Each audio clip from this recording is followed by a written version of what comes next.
ஐயா சிவாய் நம்ம சொல்லுங்க. ஐயா சிவாய நமக்குங்கிற வார்த்தையெல்லாம் நல்லா தான் இருக்கு சொல்றதுக்கு. சரி. ஏன்னா ஒரு சாமிக்கு சக்தி கிடையாதா? ஏன் என்ன பிரச்சனை? நேத்து திருப்பூர்ல பாத்தீங்கன்னா இந்த குமரன் குன்றுங்கிற முருகன் கோயில வந்து போர் அடிச்சு விட்டாங்க. கோயில் அடிச்சிட்டாங்களா?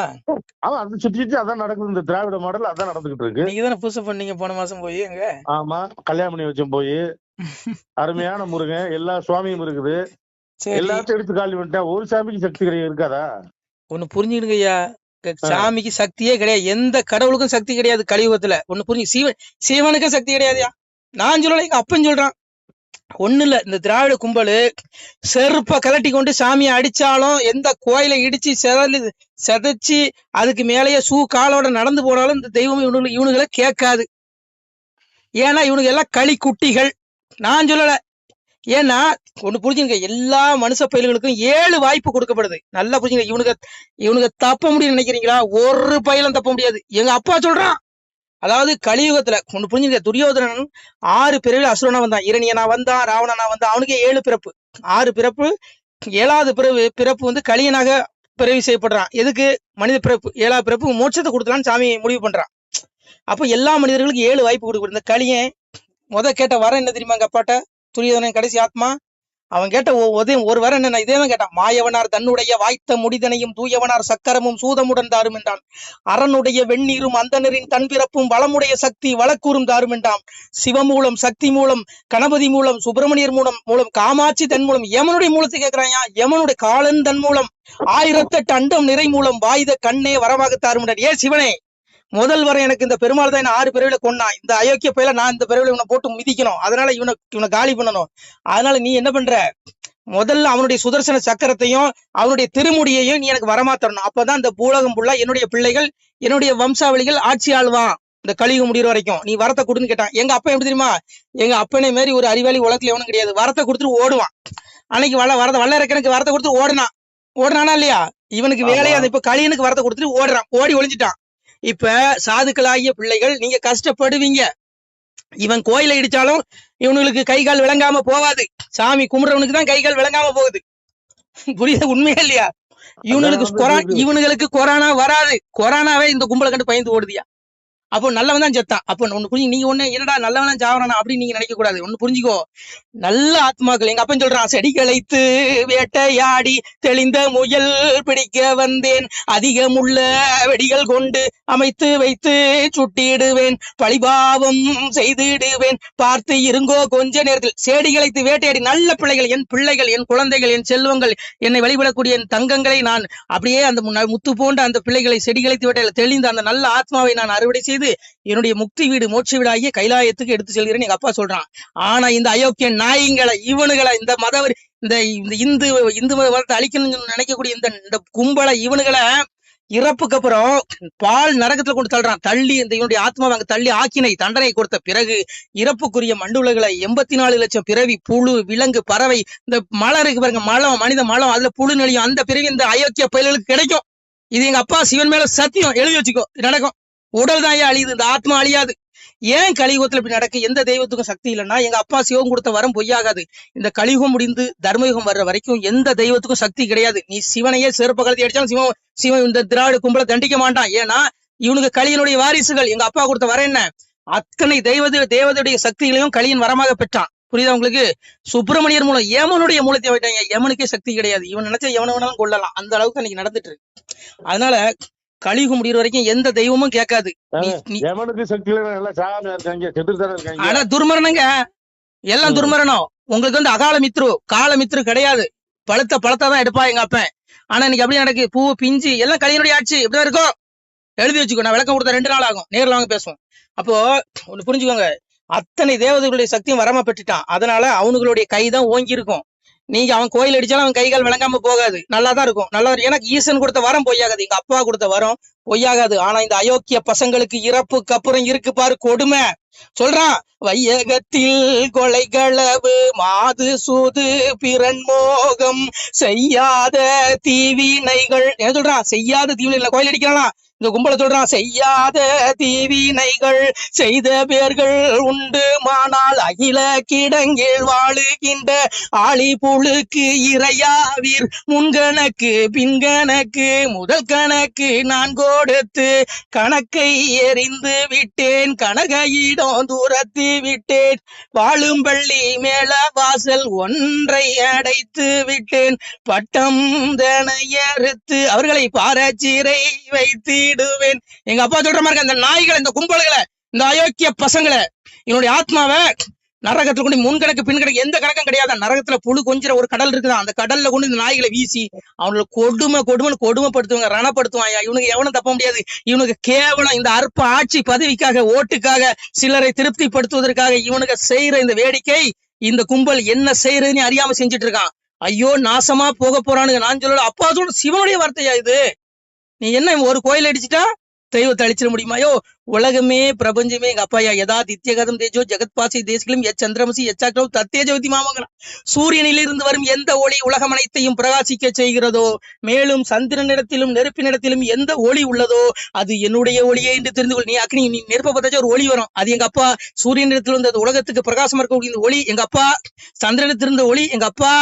அவன் அப்புறம் சொல்றான், என்னுடைய மேலான ஸ்தானம் பரமபதம், அந்த மோட்ச வீடாகிய அந்த சிவ கைலாய வீட்டுக்கு அங்கே சூரியன் ஒளி தருவதில்லை, அக்னி தேவனும் ஒளி தருவதில்லை, சந்திரன் ஒளி தருவதில்லை. அங்கு நானே ஒளியாக இருக்கிறேங்க. அங்க எங்க அப்பா சிவபரமாத்மா ஒளியா இருக்க. அங்க உங்களை போல நல்ல பிள்ளைகள், எங்க அப்பா சிவனை தேடக்கூடிய நல்ல பிள்ளைகள், நல்ல ஆத்மாக்கள் இறப்புக்கு அப்புறம் முக்தி வீட்டுக்கு, மோட்ச வீட்டுக்கு, விடுதலைக்கு போயிடும். ஆனா இந்த அயோக்கிய கும்பல்கள் பிறப்புக்குள்ளாகி 84 லட்சம் பிறகு நரகத்தில் தண்டனை அனுபவித்த பிறகு 84 லட்சம் பிறவி அடைவான். நான் சொல்லி எங்க அப்பா சொல்றான், பக்தி சோதித்தே பல நாளும் காத்திருந்த வித்திகன் இணை வந்து வேண்டார் மேல் வீடு இழந்து முக்தி வீடு இழந்துருவான். செத்திறந்து தீ நரகச்சீல் குட்டியிலே அடைக்க கொத்தி அருந்த புழுக்கள் வந்து கொஞ்சுதோங்கிறான். எப்படி முடியுமா? எவனும் தப்ப முடியாது. நீங்க சிஎம் சொல்லலாம், நீங்க பிஎம் சொல்லலாம், நான் கலெக்டர்னு சொல்லலாம், நான் எஸ்பின்னு சொல்லலாம், நான் டிஜிபின்னு சொல்லலாம். ஆனா எங்க அப்பா கிட்ட போய், எங்க அப்பா நாள் முடியும் போது காலத்தை கணக்கிடுவதில் நான் காலன், தண்டித்து அடக்குவதில் எமனுங்க. எங்க அப்பா வருவான், ஒரு ஆள் கூட்டு போவோம், எல்லாருடைய ஆத்மாவும் கூட்டு போவான். அன்னைக்கு நீ சொல்ல முடியுமா, நான் எனக்கு Z+ பாதுகாப்பு இருக்கு, எனக்கு Y+ பாதுகாப்பு இருக்கு, நீ சொல்ல முடியுமா? நீ செஞ்ச பாவ கணக்கு, பாவ மூட்டைகள் எல்லாம் எங்க அப்பா கிட்ட இருக்கு. அதான் எங்க அப்பா சொன்னா, காயக்காரன் மாய சித்தம் நான் உங்கள் கண்காணா பெரியொழியோன், அவரவர் செய்யும் குற்றம் உங்கள் ஆண்டி நான் அறிவேனடா. எப்படி எங்க அப்பா கண்ணுக்கு தெரியாத மறைபொருள். ஆனா நான் பெரிய யோக்கியம் நான் சொல்ல முடியாது. நான் செய்யற பாவ கணக்கு எங்க அப்பாட்ட இருக்கு, கேட்கிற நீங்க செய்யற பாவ கணக்கு எங்க அப்பா கிட்ட இருக்கு. இந்த உலகத்துல எவ்வளவு பெரிய அதிகாரம் உச்ச வரம்புல இருக்கிறவன் எவன் செஞ்சாலும் அவனுடைய பாவ முட்டைகளுக்கு அவன் கணக்கு கொடுத்தாகணும். கடைசியில ஒரே ஒரு வாகனம் தான் வரும் உனக்கு. வர்ற இங்க கான்வாய், எந்த கான்வாயும் வராது, ஒரே ஒரு கான்வாய். எரும மாடு வரும், 3 பேர் வருவான், காலையும் தூதன் எமை. அப்படியே பண்ணிய வாயை கட்டுற மாதிரி கட்டி கொண்டு போவான். நீ தப்பிக்கணும்னு நீங்க நினைச்சீங்கன்னா திருந்துங்க, மனம் திருந்துங்க, அப்பாவை தேடுங்க, மோட்சத்துக்கு வழியை தேடுங்க. இதுல என்னையும் நானே எல்லை மீறி இழந்தால் என்னை விட மாட்டான். கொஞ்சம் கிளியே கொன்னெழுப்பேன்னு ஒண்ணு வைங்க. நீ அவனை எங்க அப்பா சிவனை கும்பிட்டா மட்டும் விட்டுருவானா? விட மாட்டா. அதான் சொன்னான், தாய் தமர்கள் என்றும் தன்களை என்றும் பார்ப்பதில்லை, வாய் உரமாய் பேசும் வம்பர் என்றும் பார்ப்பதில்லை, அன்பாகி வந்தவரை நான் அலைச்சல் செய்து ஏற்பதுண்டு, வம்பான மாற்றானை நான் வளர்த்து ஏற்பதுண்டு. அன்பா என் பிள்ளைகள் என்ன தேடா மோட்சம். நானே உனக்கு ஊருக்கு உபதேசம் நான் மீறி நடந்தா என்ன விடுவானா? என்னையும் நரகத்துல போட்டு கொண்டுருவான். அதனால எங்க அப்பனுக்கு நியாயத்தராசுன்னு ஒண்ணு இருக்கு. இங்க எவனும் தப்ப முடியாது, கேட்கிற நீங்களும் தப்ப முடியாது. அதனால புரிஞ்சுக்கோங்க, அப்பாவை தேடுங்க, மோட்ச வீடு ரெடியா இருக்கு. நம்ம பிறந்ததே திருக்குறள் போறாங்க. ஐயா இங்க பாருங்க, பிரபஞ்சத்துல உடல் தான் அழியும், ஆத்மா அழியும். அந்த ஆத்மா ஆக்கினை உண்டு, புரிஞ்சுக்கோங்க ஐயா. நீங்க ஆத்ம தேடல், இந்த உடலை விட்டுருங்க ஐயா. இன்னைக்குலாம் நாளைக்கு மரண உறுதி. இந்த உடலை எந்த கொம்பனாலையும் காப்பாற்ற முடியாது. ஆத்மாவை காப்பாத்திக்கோ, ஆத்மா ஆக்கினை கொண்டு போயிடாத. 84 லட்சம் பிறவி இன்னைக்கு கசாப்பு கடையில் தொங்குது பாரு ஆடு, எல்லாம் தான் 84 லட்சம் பிறவி கிடைக்கும். கொண்டு திம்பான். புழுவா பிறப்ப, பண்ணியா பிறப்ப, நாயா பிறப்ப. இன்னைக்கு 1000 கோடி பங்களா வச்சிருப்ப, அன்னைக்கு செத்துக்கு அப்புறம் உன்னை சந்தன கட்டையில உன்னை எரிச்சிருவான். ஆனா உன்னுடைய ஆத்மா அதே பங்களா முன்னாடி தெருநாயா பிறந்து 10 கூட்டி போட்டு நீ திரிவ. உனக்கு ஜாலரா அடிச்சவெல்லாம் உன் உடம்புல ஒட்டுண்ணியா இருப்பான். இந்த நாயில உண்ணி இருக்க மாதிரி ஒட்டுண்ணின்னு சொல்லுவாங்க தெரியுமா? நாய் உட்காந்து ரத்த தூரியம் இருக்கு. அந்த மாதிரி இந்த கும்பலுக்கு சாலரா அடிச்சவெல்லாம் அந்த பிறப்படைவான். இது சத்தியம் வார்த்தை. எங்க அப்பா ஆதி சிவன் மேல சத்தியம் பண்ணி சொல்றீங்க, இது நடக்கும். எங்க அப்பா மேல சத்தியம் பண்ணி சொல்றேன், நடக்கும், எழுதி வச்சுக்கோ. அதனால இங்க கோயில் அடிக்கிறேன், குளத்தடிக்கிறேன், ஒன்னு கிழிக்க முடியாது. இடிச்சுக்கோ, நீ செருப்பால கூட எங்க அப்பா அடிச்சுக்கோ, வாங்கிக்குவான். இருக்குது அரசு நன்று கொள்வான், நின்று கொள்வான், உனக்கு ஒரு நாள் வரும். சிவாய நம. திருச்சிட்டம்பலம், தில்லையம்பலம். சிவாய நம. திருச்சிட்டம்பலம், தில்லையம்பலம், பொன்னம்பலம். சிவாய நம. உறவுகளே, சிவ அன்பர்களே, தற்போது தாங்கள் இந்த வீடியோவில் பார்க்கக்கூடிய இடத்துல ஒரு சிவாலய திருப்பணி ஒன்று நடந்து கொண்டிருக்கிறது. இந்த இடத்துல பார்த்தீங்கன்னா முன்பு ஒரு காலத்தில் வந்து ஒரு சிவாலயம் இருந்திருக்குது. அதாவது இந்த ஏரியா வந்து இப்போ வந்து ஒரு தென்னை மரங்கள் பனைமரங்கள் சூழ்ந்த காடாக இருக்கிறது. முன்பு ஒரு காலத்தில் இங்கே ஒரு ஊர் இருந்ததாக சொல்கிறாங்க. ஆனால் இப்போது சுற்று வட்டாரத்தில் 5 கிலோமீட்டர் சுற்றுலாவில் ஊரே கிடையாது, காடு. இப்போ இந்த இடத்துல ஒரு சிவாலயம் வந்து அமையிருக்கிறது. இந்த சிவாலயத்தில் வந்து இருந்த அந்த சாமியுடைய திருமேனியை வந்து எடுத்து வச்சிட்டோம். திருப்பணி முடிஞ்சதுக்கப்புறம் பிரதிஷ்டை பண்ண இருக்கிற உறவுகளே, தற்போது இந்த வீடியோ பார்க்கக்கூடிய உறவுகள் தங்களால் முடிந்தால் ஒரு சின்ன உதவி செஞ்சு கொடுங்க. எங்கள் இடத்துல பொருளாதாரம் இல்லை, அதனால் பார்த்திங்கன்னா அந்த வேலையெல்லாம் அப்படியே நின்று போச்சு. பாருங்கள், இந்த அப்படியே பாதியிலே நிற்கிது இந்த சிவாலய திருப்பணி வந்து. பக்த கோடிகள், அன்பு உள்ளங்கள், தயவுசெய்து நீங்கள் உதவி செய்ய விருப்பமுள்ள உறவுகள் உதவுங்க. உங்களுக்கு கோடி புண்ணியம் கிடைக்கும். இந்த சாமியோடைய அருள் அனுகிரகம் உங்களுக்கு கண்டிப்பாக கிடைக்கும்.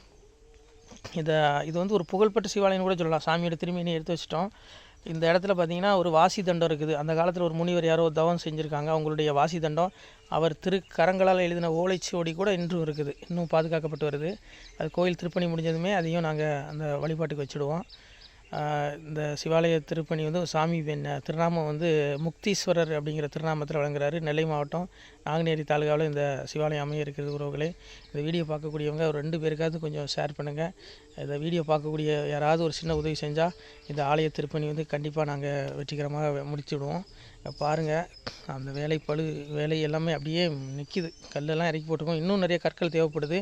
சுவாமியோடைய அந்த திருக்கோபுரம் பார்த்திங்கன்னா லிங்க வடிவிலே அமைக்க இருக்கிறோம். உதவுங்கள் உறவுகளே. உங்களுக்கு அப்பா சிவபெருமானுடைய அருள் நிச்சயம் கிடைக்கும்.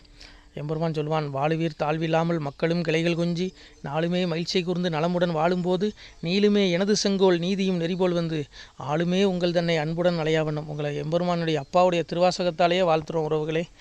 ஆணுடன் பெண்ணும் பெற்று அதிகமாய் செல்வமாகி தானுடன் நினைவுமுற்று தர்மமும் நெறியும் கற்று வேணும் நீள் காலமெல்லாம் வெள்ளியர் உடனே வாழ்ந்து போனுதல் கமலநாதன் பொற்பதம் பெற்று வாழ்வீர்.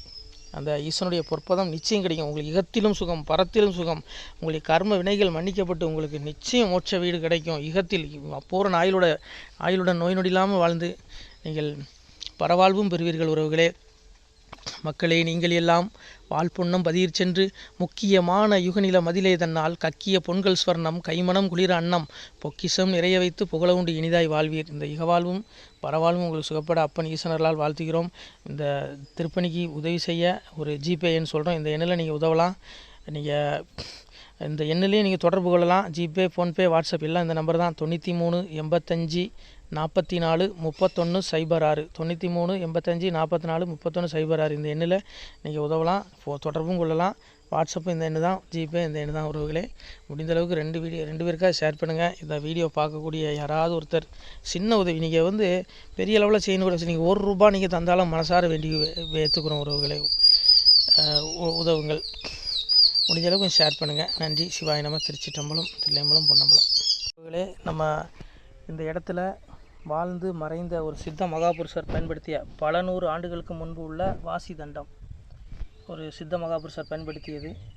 அவர் திருக்கரங்களால் எழுதிய அந்த ஓலைச்சுவடி கூட பாருங்கள், இன்னும் பாதுகாக்கப்பட்டு வருது. இந்த சிவாலயம், நம்முடைய இந்த சிவாலய திருப்பணி முடிந்ததுமே எம்பெருமான் அவர் எழுதிய அந்த சிவனை பற்றி புகழ்ந்து எழுதிய அந்த பாடல் வரிகள் இதில் இருக்குது. இந்த வாசி தண்டம் அவர் பிரதிஷ்டை செய்த அந்த லிங்க திருமேனியையும் இந்த இடத்துல நாம் இந்த ஆலயம் கட்டி நாம் பிரதிஷ்டை செய்திருக்கிறோம். அனைவரும் இந்த ஆலய பிரதிஷ்டைக்கு கண்டிப்பாக வரணும். முடிஞ்ச அளவுக்கு இந்த வீடியோ பார்க்குறவங்க உதவி பண்ணுங்கள் உறவுகளே. பொருளாதாரம் இல்லாமல் திருப்பணி நின்று போச்சு. முடிஞ்ச அளவுக்கு ஷேர் பண்ணுங்கள், உதவுங்க. நன்றி. நம சிவாய. திருச்சிற்றம்பலம், தில்லையம்பலம், பொன்னம்பலம். இந்த புண்ணியபலம் தங்களுக்கு கோடான கோடியாக வரும் உறவுகளே. நம சிவாய.